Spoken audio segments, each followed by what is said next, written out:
원장님은 얼마나 쓰실 계획이십니까? 그러니까 20억 쓰는 게 적당히 맞지. 일단 할 수 있을까요?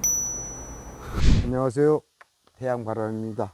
오늘은 경기도 남양주시 진저읍 장현리에 나와 있습니다. 여기에 땅이 1168평, 감정가가 29억 9천, 최저가가 14억 6,900으로서 49%입니다. 뒤에 나무가 이렇게 쭉 우거져가지고 저기 터거든요. 1168평을 4단으로 나눠놨어요. 4단.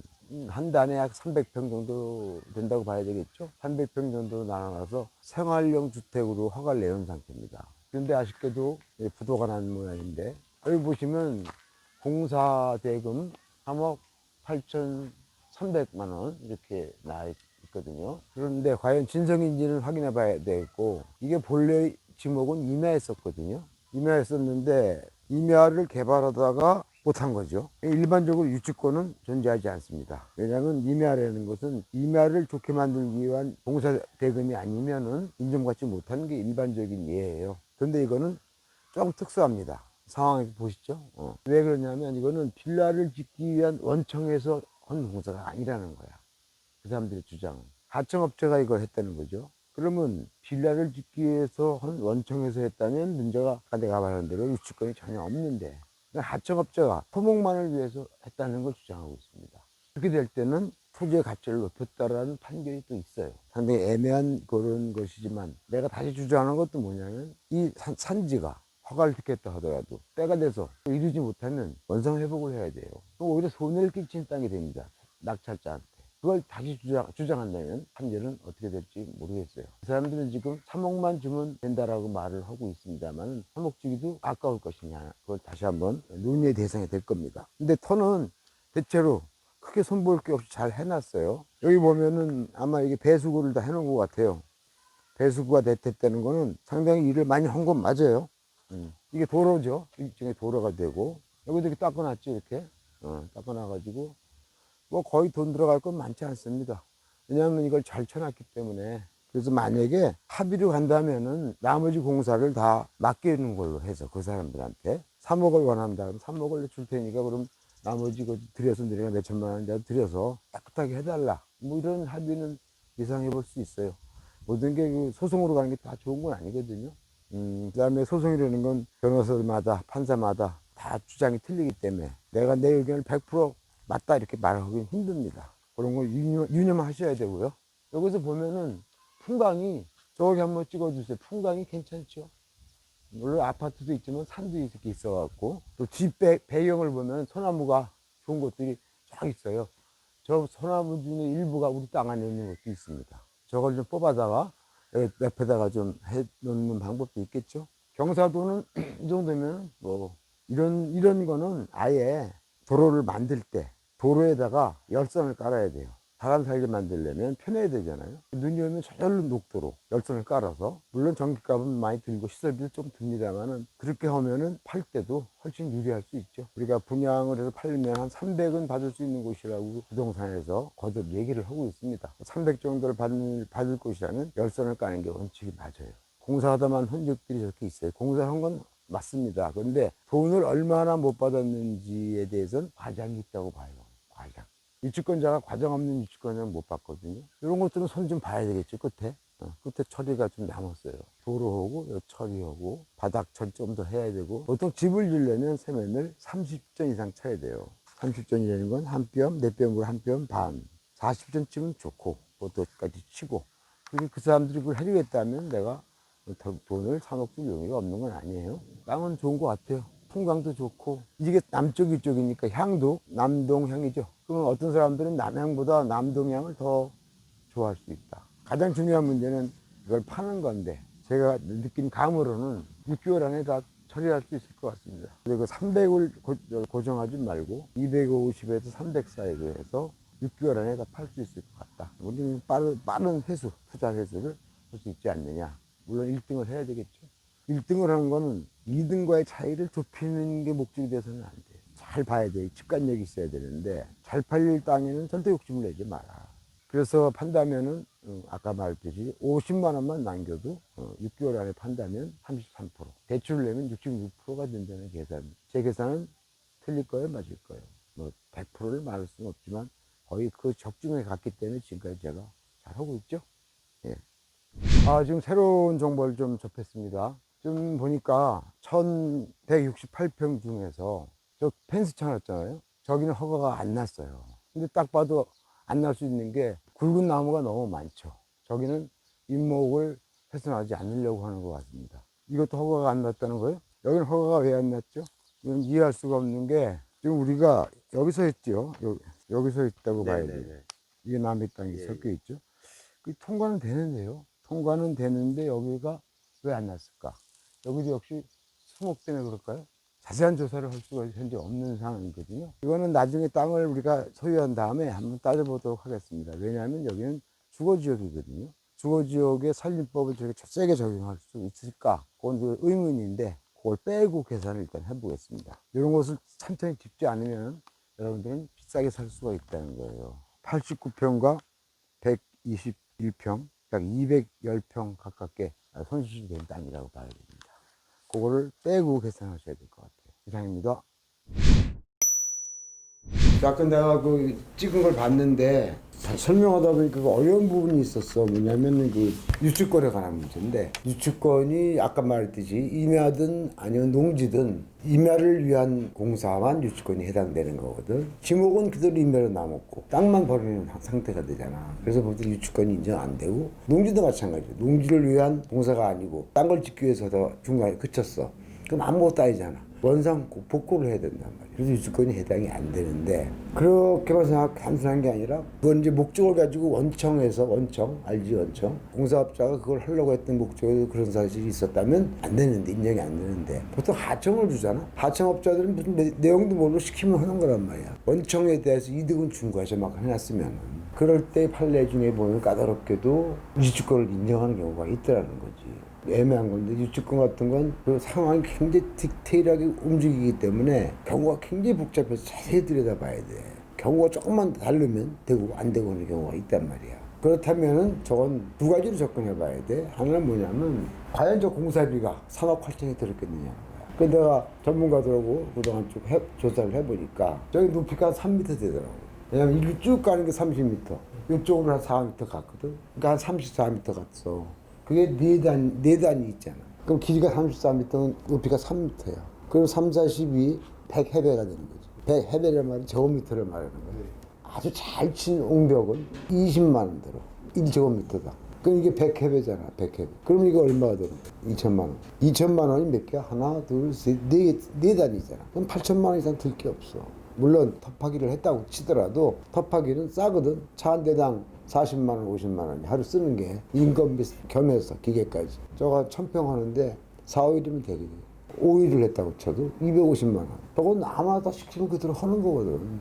그 다음에 여기 좀 파놨어. 오수, 처리관. 그거, 그게 1000만 원 들었던 것도 1000만 원 들겠지. 그러면 1000만 원, 2천만 원에서 전체에서 8천만 원, 옹벽 싼 것까지 해서 1억 이상이 들 게 없거든. 그럼 저거는 재판 받을 때 그 전문가라는 사람들을 소위 데려다가 그 사람 설명을 잘 하면 판사가 엄청 대폭 깎아주게 돼 있지.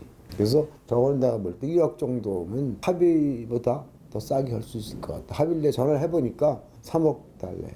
전화해보니까 좀 억울하게 해서는 안 되겠지만 저 과도하게 불리면 깎을 수 있는 근거를 찾아서 깎아야 될 것이다. 두 번째, 가능하면 유치권자한테 반 주고 나머지 공사를 해주는 걸로 그렇게 하는 방법도 써야 돼요. 작전이라는 것은 여러 가지를 다 상정해서 써야 돼. 막 밥 들어가는 것도 아니고 꽤 들어가는 것도 아니고 시간이라는 게 있기 때문에 내가 그 사람하고 6개월 싸우는 동안에 나한테 소비되는 시간과 정력이 있잖아. 그래서 그러면 또 한 1억 5천이나 2억을 주고 마무리 공사까지 해준다면은 그것 또한의 방법이 될 수 있고, 또 이런 사실을 모르면 상대를 제압할 수가 없어. 합의를 볼 때 다 설명을 해줘야지. 변호사까지 데려가서 하면 더 좋고, 이 변호사가 사실 이런 걸 잘 모르는 경우도 있잖아. 그래서 이걸 내가 같이 가서 내 의도를 변호사한테 설명해 주는 게 굉장히 중요해. 내가 모르면 일꾼을 못 쓰는 거야. 변호사 쓰는 것도 내가 맥을 잡고 있어야 일을 시키는 거지. 변호사 마음대로 해버리면 자기 마음대로 접근을 해서 엉뚱한 결과가 나올 수도 있다. 물론 유능한 변호사는 안 그렇겠지만. 영상 촬영하실 때 그 점유자가 아무도 없었잖아요. 그러면 그냥 바로 유치권이 인정이 안 되는 거 아닌가요? 유치권의 점유라는 것은 간접 점유도 되고 또 프랭크도 하나로도 점유야. 점유가 제일 중요하다고 그러지. 무슨 말인지 알죠? 점유를 뺏기면 안 된다고 그러잖아. 근데 저런 증거를 보면은 저건 다 점유로 인정된다는 사실을 알아야 돼. 점유가 합법적이고 평화적인 점유, 대금을 받지 못한 날로부터의 점유, 이런 게 중요한 사항들이 있는데 그런 것들은 다 지켰다고 본다면은 사람이 있고 없고는 중요한 게 아니다. 근데 내가 저걸 막 쳤어. 증거를 없애려고 막 쳤다. 근데 걔가 사진을 찍었다. 이거 불법 침해야 우리가 또. 유치권을 주장하는데 이탈을 했으면은 이유 상관없이 그냥 깨진다라고 저는 알고 있어가지고요. 혹시 싸우려 척 산 건 아니지. 그런 경우도 있었을 거야. 그러니까 짧은 문장으로 우리가 다 해석을 못 하는데 경우마다 다 틀리지. 그 사람이 점유를 이탈했고 내가 점유를 했다. 근데 그러한 이유가 내가 불법적으로 하지 않고 합리적으로 돼 있다면은 지금 현재 점유자를 인정할 수밖에 없잖아. 이제 그럴 때 얘기를 하는 모양이야. 이건 증거가 많아. 동네 사람 다 불러다가 여기 내가 세우는 거 봤어요. 그래서 아우 반장도 봤어, 이장도 봤어, 막 그러는데 나 혼자 몰래 쳤어. 그것도 판사가 딱 보면 이상하잖아. 인허증명이라는 것도 있기 때문에 함부로 하는 거를 쉽지 않다. 막 물리적으로 하는 것도 경우적으로 해야지. 그렇게 막 했다가는 다 걸린다. 조심하겠습니다. 그런 게 있어. 그러면 저기는 허가를 받았으니까 공사를 한 거잖아요. 근데 제가 알기로는 경매를 받으면 저 허가는 새롭게 받아야 된다고 알고 있는데 그 낙찰 전에 시청한테 가서 다시 허가를 나온다는 걸 확인하고 낙찰 받아야 할까요? 20년 전에 내가 파주시청에서 저런 똑같은 일을 했거든. 그러니까 절대 안 되는데 허가를 나보고 사오래 저 사람한테. 합의가 될 것 같아 안 될 것 같아. 안 된단 말이야. 물론 엉뚱하게 많이 달래니까 주면 되는데 그 돈을 줄 수는 없잖아. 그래서 내가 한 달 동안 싸워갖고 저거를 국토부의 그 변론을 받아가지고 그 공무원들을 내가 다 가르쳐 드린 적이 있어. 근데 그 다음에 딴 데 가면 또 똑같은 말을 하는 거야. 이거는 받아올 수 있거든. 우리가 저 모든 권한을 받아올 수 있어. 받아와 봤기 때문에 난 자신을 하는 건데 오늘 거기까지는 너무 길어서 설명 안 하겠지만 받아온 예를 다음에 시간이 있으면 내가 다음 예를 찾아가지고 한번 내가 보여줄 거야. 근데 큰 헌법적 위치에서 볼 때는 땅 주인이 바뀌면 모든 것은 무라고 봐야 되는 거야. 그 내 말이 맞게 돼야 되는 게 맞아. 땅 주인이 바뀌면 모든 게 없는 걸로 해야지. 평생 저런 문제거리만 남겨놓고 다니까 그럼 전문가들이 맨날 막 건물 쳐놓을 거 아니야. 악행을 일삼을 거 아니야. 그런 걸 못하게 위해서라도 딱 판례를 하나 받아놔야 돼.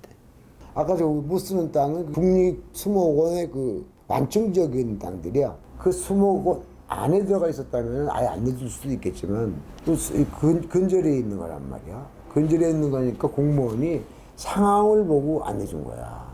여기 밑에 나무가 없었으니까 해준 거고 여기 나무가 많으니까 내가 추측했듯이 여기 수목원 쪽이라 나무도 많고 힘들겠으면 이렇게 나온 거지. 그리고 나무에 문제가 있는 거지. 그 수목원 언저리 있다고 다 안 되는 건 아니고 나무가 많아서 이건 좀 곤란합니다라고 했을 것이다 이거지. 저걸 내가 이기면은 1등을 하면은 그 나무가 좋잖아. 나무들이 우리 집터를 위해서 쓰겠다, 옮기겠다 좀. 이걸 허락을 받고 내 땅이니까 어차피 잘 죽이지 않고 보존하겠다고 해서 옮겨낼 생각이야. 좋게 보기 좋게. 그러고 나서 한 1년 있다 다시 저 허가 받으려고. 그 때문에 상황을 얘기해 주는 거니까 내가 속이려고 그러는 것도 아니고 이 집터를 좋게 하려고 그렇게 옮겨놓고 돈수가 헐렁해질 때 가서 또 허가 받으면 되지 않을까 그렇게 생각합니다. 진접 신도시가 들어오잖아요. 그걸 생각하고 저 땅을 고르신 건가요? 제일 중요한 건 그런 미래도 좋고 좋지만 제일 중요한 건 미래는 벌써 2, 3년이야. 우리 회원님들 급해. 현재로도 남는 걸 따져봐야 되는데 275만 원을 내가 결정했어요. 팔 수 있는 가격은. 1억 10평을 빼더라도 958평 곱하기 275만 원 해봤어. 26억. 26억이잖아요. 총 받을 수 있는 돈은 26억이고 아까 얘기한 나머지 땅은 내가 뭐 나무를 옮기고 또 허가를 받고 그건 나중 문제 빼겠습니다. 빼고 26억을 받을 수 있어요. 여기에 유치권을 2억 5천만 칩시다. 자신 있으니까. 그 정도만 좀 합의할 자신 있으니까. 2억 5천을 치면 들어가는 원가가 17억 천이에요. 그러면 얼마가 남냐면 9억이 남잖아요. 이 9억을 남길 만큼 세상이 허락허락 가져갔습니다. 그래서 여기 얼마 남길 것이냐? 5억만 남길 것이냐? 전부터 계산했지만 5억을 남긴다고 칠 때 17억에서 20억을 썼다고 칠게요. 20억을 치고 내가 들어간 돈이 10억이 들어갔다고 쳐봐. 대출을 받았으니. 그럼 20억을 썼다고 치면은 6억밖에 안 남잖아. 6억 나누기 10억 하면 60%인데 대출이자 빼야죠. 대출이자. 1년에 판다고 항상 봐야 돼요. 1년 대출이자. 그다음 두 번째 뺄 게 중도 상환 수수료가 있어요. 보통 1년 만에 갚으면 중도상환 수수료 내라고 그러잖아. 1%라 이렇게 내라고 그러잖아. 그거다 빼고 계산하면 한 50% 남는다고 봐야 돼요. 50%를 보고 들어가는 게 과하냐 과하지 않느냐. 내가 20억 썼을 때 1등 할 것이냐 못 할 것이냐. 이렇게 계산을 해야 됩니다. 그래서 욕심을 좀 줄이고 싶으면 또는 느낌이 이래. 이 동네 거는 한 3개월에도 팔 수 있을 것 같아. 이런 느낌이 들 때도 있어. 그런 직관력은 이제 다들 갖고 있으니까 질릴 때 딱 마지막 결정을 하는 거지. 남자답게. 그럼 들려면 더 쏘는 거잖아. 원장님은 얼마를 쓰실 계획이십니까? 그러니까 20억 쓰는 게 적당히 맞지.